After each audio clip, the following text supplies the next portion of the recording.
Salutations from the Midwest. My name's Kevin. Welcome to the very first episode of My Father's Guns, a channel where we sit down, take a look at guns that those of us on the show and guests that we're going to have are going to introduce you to the firearms that we got from our fathers. Today, on the very first episode, I want to take a look at my favorite firearm, which I got from my father, this M1917 American Enfield 30-06. It's a beauty. It's got its dings and it's got its marks, but I absolutely love it.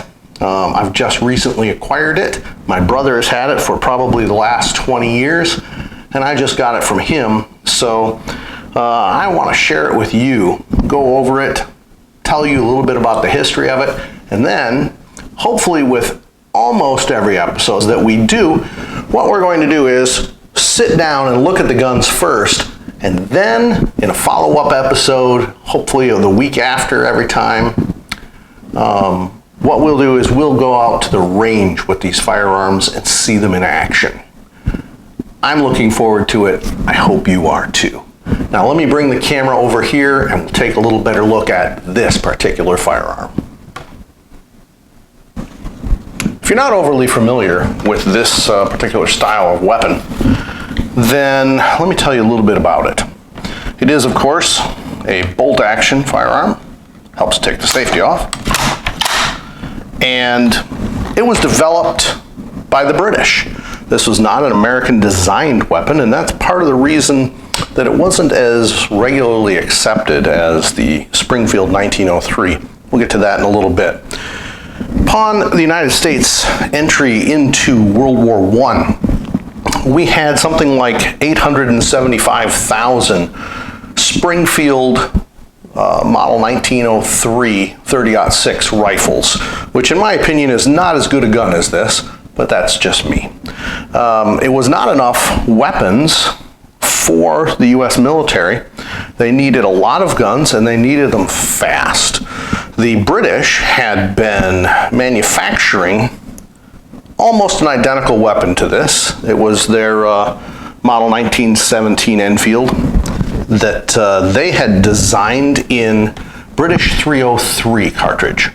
And they were building it in the United States because we had the capacity to do so, and they had pretty much maxed out what they were able to do over there in Britain. The Brits had set up shop here in the United States, purchasing outright the tool up and the settings at the factories where these were made. They were made in 3 different locations. Winchester made them, Remington made them, and a third plant at Locomotion Works in Eddystone, Pennsylvania also made these guns. And the US government decided that instead of trying to retool everything to make more of the Springfield 1903s, they just said, let's go along with this model and simply retool it a little bit for 30-06, which is the round that we use, not the British 303. Now, just for a little comparison, here is a 30-06 bullet. And for size, there's a 22 long rifle. And there's a standard US quarter, just so you can see the size of this bullet. It packs a pretty good kick. I can't remember the exact joules of it, but it is a large bullet. This particular one is 165 grain, and when I've shot these size bullets, you know about it. It's not something little. Now, this gun is particularly good. In my opinion, better than the Springfield because, well, for one, it's a more modern design. The sights on it are excellent. I'll show you those better close up in a little bit here. But the bolt action of it, because it was designed for the 303, which is a rimmed cartridge, when they switched over to 30-06, unlike virtually every other bolt action in World War I, this particular gun could take 6 rounds in its magazine instead of the standard 5. So when you put 6 in there, and then you can push the top one down after you've got 6 in there, slide a 7th one into your muzzle, into your barrel, and so you end up being able to come out of the trench with 7 rounds in your rifle. The sights on this gun are particularly good, I think. It's got a peep sight back here, which I'll show you in a second.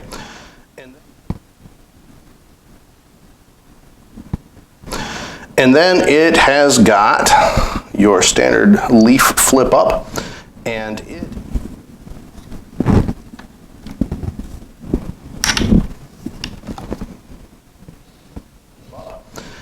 it is marked and adjustable out to 1,600 yards. As most bolt-action rifles of this era, this one being designed similar to the Mauser Action, it locks open. You have to press that down when it's empty to bring it forward. Check the barrel. Yep, empty. That protrudes when it is charged, so you can tell if you've got it ready to fire. Safety here, rather simple. Can't pull it all the way back when it is not charged, but it does lock the bolt in place there. So you've got to put it on fire in order to charge it. And once you have it charged, then you can lock it all the way to the rear in the safety position back here, disconnecting the trigger mechanism and I believe disconnecting the firing pin. This particular one, as you can see, was made by Remington. I hope you can see that.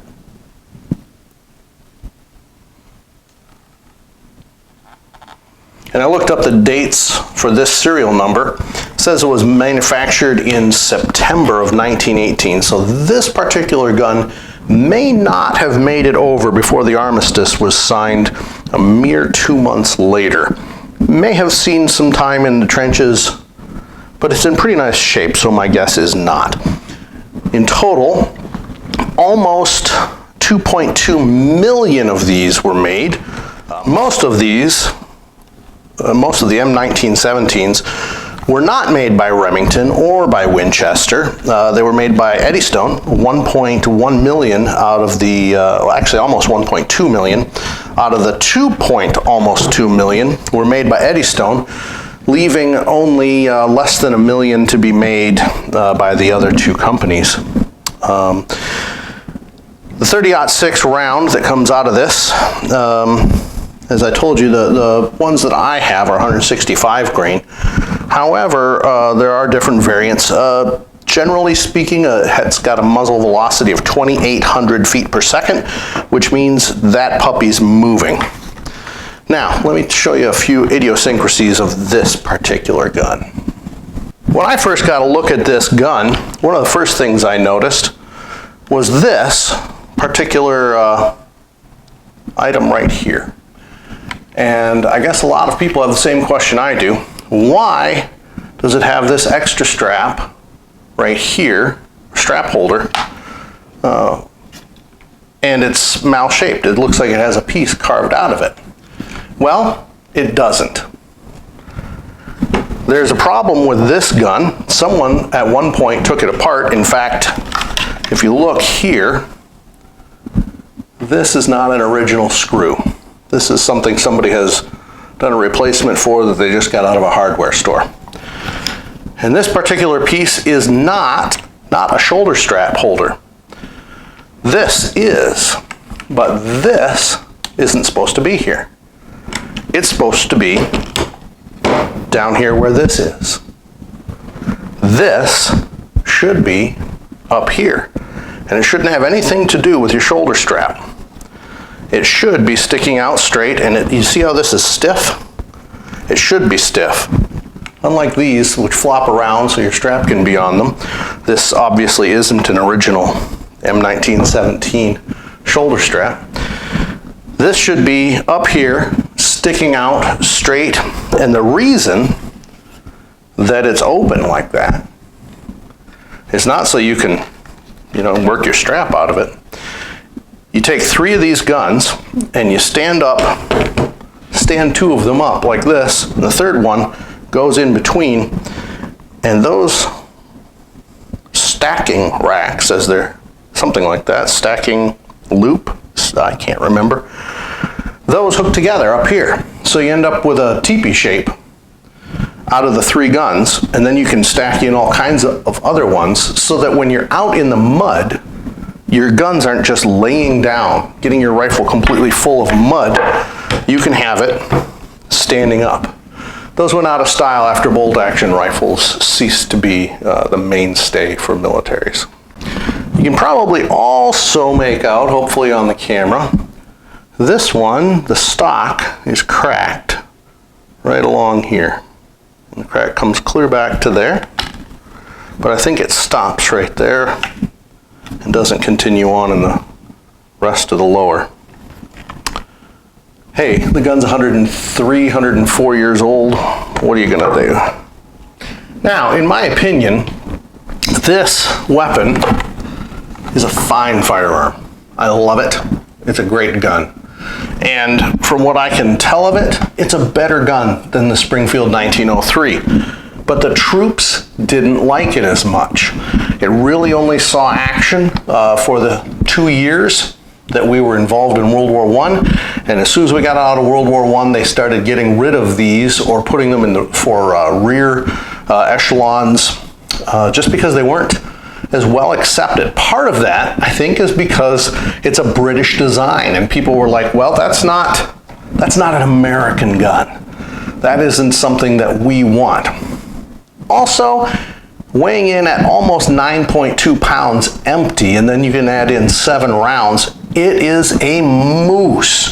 One of the reasons that I have this gun, my brother used to own it, and he owns very few guns. I've owned several dozen over the years, but this gun is heavy, and he wanted a gun that he could go hunting with. So I purchased a modern 308 rifle and traded him for it, because you carry this around for a little while. Those doughboys, wow, they must have just been top-notch guys, because this is a moose at 9.2 pounds plus ammo, where the Springfield 1903 was about a ½ pound lighter.